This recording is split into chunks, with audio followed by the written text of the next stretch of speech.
Hi, it's Helix here, bringing you a tutorial for Cinema 4D on how I do my lava style text. As you can see here, I used it for my Corey background and a few others, and people have been asking me how I do it, and I haven't exactly been able to show it in a video, so here is a video explaining how I do it, with what materials, and all that sort of stuff. So the plugins you will need today is Greebler and ReaperX. You can use Nitroplasty if you want, but I'm not going to in this one. It's just that you want to add some extra special effects into it.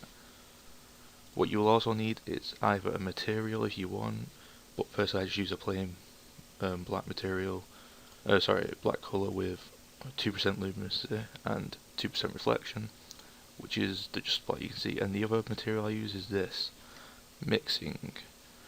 Now, I think I got it out of Moonify's pack a while back, but don't hold me to that. I don't remember exactly, and if not, you can't find it, hit me up with a Skype or YouTube message, and I will be happy to send it to you. Now, how you make it is, first of all, go to MoGraph. Just wait for it to load.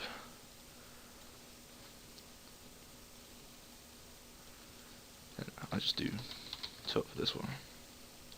Now, the font I always use for these style backgrounds is Gotham Black. I just find it best.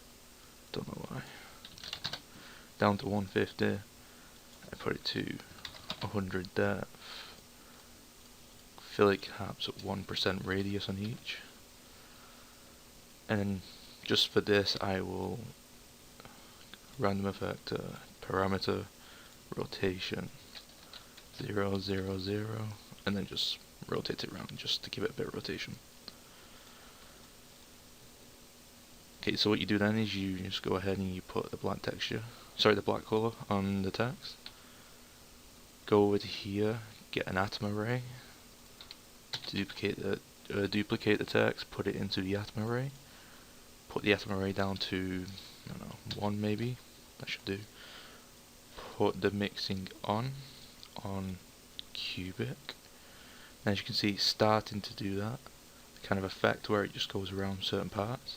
Now if you want to, you can take it a step further, which I do, to make the grid effect, which gives it, looks really nice. And what you do is you open up the atom array, click on the MoText, go down, when you're on caps, go down to type, and change it to quadrangles.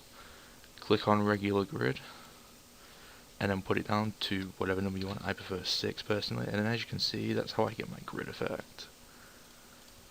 Then the next thing you want to do is plugins, Greebler and Greebler. Copy your text into it. Now what I do is I usually put that down to 3, 3, just like that, and drag it back a little bit. I then copy and paste. Copy the mixing color onto this one this time. Put it up to 15, 15, 10, 10, and then push that one back a bit more. Maybe a bit too big. Maybe 12, 12, 8, 8. Yeah, something like that. And then go to object and put it to 555. Go into a different view. Just pull it back a tiny bit more, something like that. And as you can see, it's starting to come together how I do it. Usually what I do, instead of just doing it like with a random effect or a MoText, I press C on the keyboard, and then I move every single one differently, so it's close together and more compact. But that's just how I do it. But just for this tutorial, I'll just do it like this. Then what you want to do is you want to go to ReaperX, because there's 3 letters, I want 3 of them, so just copy and paste it 2 times. Copy and paste the original text, press C on the keyboard to make it editable, and then go down, and as you can see, you want to grab these out of each one, so just like that. Then what you want to do is you want to drag each one of these into a separate ReaperX. Then as you can see, it creates rope around the text. So what you want to do is highlight them all, go down to a 1 radius and 1 strands. Then you want to copy the mixing onto each Reaper X. Then how I do it is, you could just leave it like that or move it back a tiny little bit, but it won't really look good when you try to put the Photoshop onto it. So what I do is I drag it back just behind, just like that, and then I increase the distance up quite a bit. And let's try 35. No, too big. 28. It's something like that, and as you can see, it looks behind it. It like kind of mixes in with the Greeble in the background. But as I said before, I do it more compact, and I spend a lot more time on this, so it will look a lot better. This is just a quick one for this tutorial. And then, as I said before, you could do Nitro Blast with the text, give it a bit more of an effect, but you don't have to. And then when you render this out, what I do is ambient occlusion on these settings.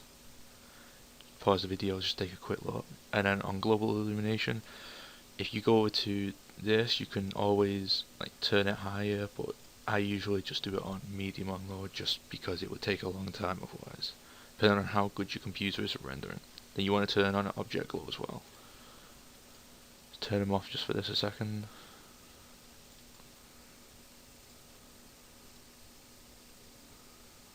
Then as you can see, just without any of the settings on, you can see how it's like giving the lava kind of effect. But obviously you're going to have to put this color correction I use in Photoshop is what makes it look more like lava, because as you can see this purple, but it gives the base of like how I do it, the grid effect where it's just spread out along.